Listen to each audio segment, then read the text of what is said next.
श्री शिवाय नमस्तुभ्यम। हम सबको पता है कि आज है 4 सितंबर यानी कि गुरुवार का बहुत ही विशेष सा दिन। आज का ये गुरुवार विशेष क्यों है?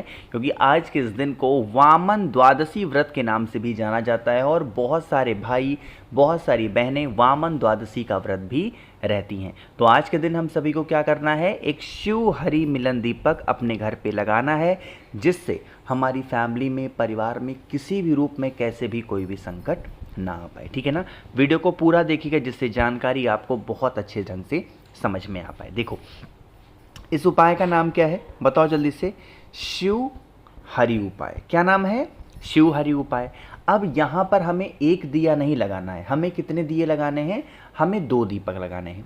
चीज़ों को बहुत ही ध्यान से समझिएगा ताकि आप आसानी से हर काम को कर पाओगे। जैसे यहाँ पर मैं कुछ बना रहा हूँ, ये क्या है? ये है, मान लेते हैं, आपके घर का मेन डोर। क्या है? आपके घर का मेन डोर। यह दिया हमें अपने घर के मेन डोर के बाहर ही लगाना होगा। अब तरीका समझते हैं कि कैसे लगाना है। देखो, आप इस उपाय के लिए कोई सा भी दीपक इस्तेमाल कर सकते हो। मन है मिट्टी का ले सकते हो, मन है आटे का ले सकते हो, लेकिन कितना लेना है? 2 दिया लेना है, जैसा दिया मैंने स्क्रीन पे बना दिया। ठीक है ना? एक दीपक आप लोगों को लेफ्ट साइड में रखना है गेट के, और एक दीपक राइट साइड में। ठीक। हमें ये दिया भगवान शिव के लिए भी लगाना है और भगवान हरि नारायण के लिए भी लगाना है। भगवान शिव भी देवता है और भगवान हरि भी क्या है? देवता है। तो आपको क्या करना है? गोल बत्ती का दिया आप लोगों को 2 के दोनों दीपक के अंदर लगा देना है। चीज़ें क्लियर हो रही हैं क्या? लगा दिया। लगाने के बाद में आपको यहाँ पर लेना होगा चावल का दाना। ठीक, सॉरी, काला तिल लेना है। जो दीपक भगवान शिव के लिए आप लगा रहे हो ना, उस दीपक के नीचे क्या रखोगे? आप लोगों को थोड़ा सा काला तिल रखना है। और जो दीपक आपने भगवान हरि नारायण के लिए लगाया है, उस दीपक के नीचे क्या रखोगे? थोड़ा सा आपको हल्दी रखना है। लेकिन जब आप हल्दी रखोगे सॉरी, तो ओम नमो भगवते वासुदेवाय का स्मरण जरूर करिएगा। ठीक है ना? और फिर आपको रखना। और अब आप बारी आती है दीपक को जलाने की। तो आप लोगों को 2 के दोनों दीपक को प्रज्वलित करना है। जब दोनों दिया लगाओगे तो भगवान शिव का नाम का जो दिया होगा उसे तुम रुकेश्वर महादेव के नाम से लगाएंगे, और जो भगवान हरि के लिए आप दिया लगा रहे हो वो किसके लिए लगाओगे? वो भगवान हरि के लिए ओम नमो भगवते वासुदेवाय का स्मरण करते हुए बोल करके आपको समर्पित करना है। चीज़ें क्लियर हैं क्या? करिएगा ज़रूर इस उपाय को, जिससे आपके घर में साल भर धन संपदा की कमी नहीं होगी। माँ लक्ष्मी का जो आगमन है वो आपके घर में हमेशा बना रहेगा। ठीक है ना? बहुत ईजी, बहुत आसान सा उपाय था। तो पहला उपाय आप लोग को क्लियर हो गया होगा। आगे बढ़ते हैं इस वीडियो पे हम लोग अपने दूसरे उपाय की तरफ। जो ये दूसरा उपाय हमें करना है, किससे? एक तांबे के लोटे से। अब मुझे लग रहा है कि मुझे सर्दी होने वाली है, क्योंकि मेरा गला बहुत फंस रहा है, काफ़ी, मतलब आज से फंस रहा है। सुबह से वीडियो बना रहा हूँ तो मुझे ऐसा लग रहा है कि अब सर्दी होने की कगार पे है भाई। तो स्क्रीन पे आप लोग को तांबे का लोटा दिख रहा है। सबसे पहले समझ लेते हैं इस उपाय के बेनिफिट क्या हैं, फ़ायदे क्या हैं। जैसे देखो, बहुत उपाय करते हो, बहुत व्रत रहते हो, और आप अपनी इच्छाओं को पूरा नहीं कर पा रहे हो, और आपकी इच्छा अधूरी रह जा रही है, बार बार आप सब कुछ कोशिश करके हार गए। तो क्या करिएगा? एक तांबे का लोटा लो, उस तांबे के लोटे में जल भरो। ठीक है ना? और फिर क्या करना है? जल के ही अंदर आप लोगों को गंगा जल डाल देना है। चीज़ें क्लियर हो रही हैं क्या? डाल दिया।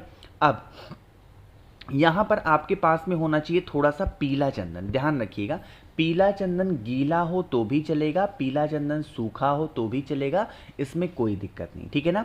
तो पीले चंदन को क्या करेंगे? कलश के अंदर डालना।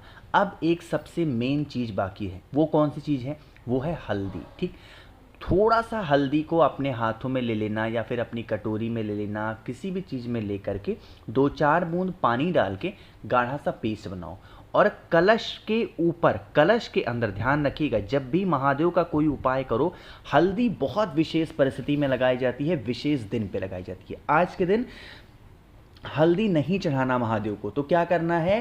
गुरुवार के दिन वामन द्वादशी होने की वजह से हम सभी को क्या करना है? हल्दी को लेना है, और हल्दी को इस प्रकार से आपको लोटे पे लगा देना है। ओम नमो भगवते वासुदेवाय। ठीक है ना? ऐसे करना। और फिर आप इस कलश को उठाइएगा, सीधा पहुंच जाना महादेव के शिवलिंग के पास में। बार बार कह रहा हूं आपसे, आप इस उपाय को कर सकते हो अपने घर पे या मंदिर में, कहीं पे भी करो, कोई इशू नहीं है, कोई दिक्कत नहीं है, ठीक है ना। फेस रखिएगा उत्तर दिशा, नॉर्थ डायरेक्शन। गुरुवार होने की वजह से उस पूरे जल को महादेव के शिवलिंग के ही ऊपर समर्पित करना है। हमें ज़रूर पता है कि उनका पूरा परिवार शिवलिंग के ऊपर विराजमान है, बट इस उपाय में हमें जल पूरे परिवार के ऊपर नहीं, बल्कि सीधा महादेव की पिंडी के ऊपर ही समर्पित करना है, ठीक है ना। करिएगा। आप अपनी मनोकामना, आप अपने विशेष कहना, ओम नमो भगवते वासुदेवाय का स्मरण करना, भगवान हरि से विनती कर लेना कि हमसे जो भी गलतियां हुई हो, त्रुटि हुई हो, हमें क्षमा कर दें। और आज ये हम पीले चंदन का जल आपको समर्पित कर रहे हैं, इन्हें स्वीकार करें, हमारी इन मनोकामनाओं को पूर्ण करें। ऐसे विनती प्रार्थना ज़रूर करिएगा, ठीक है ना। आगे बढ़ते हैं अब इस वीडियो के हम लोग अपने तीसरे उपाय की तरफ, और ये उपाय हमें मात्र एक पत्ते के साथ करना है। बहुत स्पेशल, बहुत प्यारा उपाय है। लेकिन आपको बताना चाहता हूँ कि आ रहा है श्राद्ध पक्ष, और इसी श्राद्ध पक्ष की वजह से एक छोटा सा ऑफर मैंने रखा है। वो ऑफर सुनिएगा। 1 मुखी से लेकर के 14 मुखी तक सारे रुद्राक्ष मेरे पास आ चुके हैं। आपको किसी भी रुद्राक्ष की ज़रूरत हो तो आप मुझसे खरीद सकते हो। हर रुद्राक्ष की अपनी अलग क्वालिटी है। जैसे 7 मुखी रुद्राक्ष होता है बहुत सारे पैसे के लिए, 9 मुखी रुद्राक्ष होता है घर से लड़ाई झगड़े को दूर करने के लिए, गणेश मुखी रुद्राक्ष होता है कार्य सिद्धि के लिए। इनमें से कोई एक रुद्राक्ष या सारे आप मुझसे खरीदते हो, इसके साथ बहुत सारी चीज़ें फ्री दे रहा हूँ। सबसे पहले स्क्रीन पे आप लोग को दिखाई दे रहा है पूज्य गुरु जी के द्वारा लिखी हुई एक किताब है जिसका नाम है तर्पण, जिसमें श्राद्ध पक्ष के दिए गए उपाय हैं, श्राद्ध पक्ष की विधि है, कब हमें कौन सा नाम लेके क्या करना है, सारी विधि इस किताब में लिखी है। इसकी फोटो कॉपी मैं फ्री देने वाला हूँ। इसके साथ आपको 5 मुखी रुद्राक्ष बिल्कुल फ्री मिलेगा, 3 मुखी रुद्राक्ष बिल्कुल फ्री मिलेगा, 50 ग्राम भस्म महादेव का श्रृंगार करने के लिए आपको फ्री मिलने वाला है। रुद्राक्ष का एक फल जिसमें 1 मुखी से लेके 21 मुखी तक निकल सकता है, वो बिल्कुल फ्री दूंगा। प्लस एक नई चीज़ मैंने ऐड करी है, वह है 4 स्टिकर श्री शिवाय नमस्तुभ्यम के, ये भी बिल्कुल फ्री होगा। तो इन सभी चीज़ों का लाभ उठाना है तो आपको करना है मुझे व्हाट्सएप पे मैसेज 8299419143। सिर्फ जो लोग मैसेज करेंगे वही ऑफर का लाभ उठा पाएंगे। अगर आप कॉल करोगे तो आपके ऑफर को रिजेक्ट कर दिया जाएगा। इस चीज़ का ध्यान रखना। कैश ऑन डिलीवरी की सुविधा उपलब्ध है। अब बातें करते हैं उपाय की। देखो, ये जो तीसरा उपाय हम लोग बात करने जा रहे हैं ना, स्पेशली ये उपाय हम लोग करने वाले हैं पैसे के लिए, ठीक है ना। धन संपदा घर में नहीं है, माँ लक्ष्मी का आगमन घर में नहीं है, चिंतित हो, परेशान हो, इस उपाय को करिएगा। और अगर पैसे घर में नहीं है, बार बार कहता हूँ 7 मुखी रुद्राक्ष धारण कर लो और परिवार को धारण करा दो, बहुत फर्क देखने को मिलेगा, बहुत ज़्यादा। इस उपाय के लिए एक बेलपत्र लीजिएगा और एक बेलपत्र के साथ में तांबे के लोटे में जल भरना और पहुंच जाना महादेव के शिवलिंग के पास में।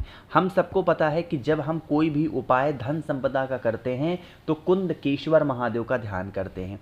कुंदकेश्वर महादेव के नाम से सबसे पहले जल महादेव के शिवलिंग के ऊपर बेलपत्र चढ़ाना, और जो कलश का जल है उसे एक ही बार में मत चढ़ाना, उसे 7 बार में आपको समर्पित करना है महादेव के शिवलिंग के ऊपर जो बेलपत्र समर्पित किया है। करके देखिए इस उपाय को, कभी भी आपके घर में धन संपदा की कमी नहीं होगी, माँ लक्ष्मी का आगमन घर में बना रहेगा। एक चीज़ का और ध्यान रखिएगा, जब आप बेलपत्र चढ़ाएंगे डंडी हमेशा माता अशोक सुंदरी की तरफ होगी, और बेलपत्र समर्पित करने के बाद में जो कलश में जल है उसे 7 बार में थोड़ा थोड़ा करके तब चढ़ाइएगा, तो आपको इस उपाय का पूर्ण फल मिलने वाला है, ठीक है ना।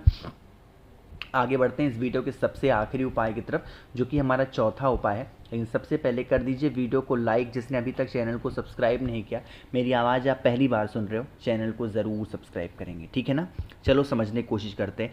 आज है गुरुवार का दिन, है ना। क्या करना, अगर बहुत चिंतित हो, बहुत परेशान हो किसी भी चीज़ को लेकर के ना, लड़ाई झगड़े, मार पीट, इच्छा, व्यापार, कुछ भी ना, ये ऐसे पीला चंदन ले लो, ठीक है ना।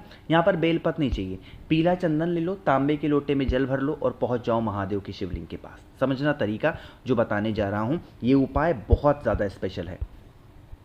फेस रखिएगा उत्तर दिशा। पहुंचते ही सबसे पहला काम करना है 1 लोटा जल महादेव के शिवलिंग के ऊपर चढ़ाना। अब यहाँ पर कुछ बनाने जा रहा हूँ, ठीक है ना। आपको समझ में आ जाएगा कि मैं क्या बना रहा हूँ।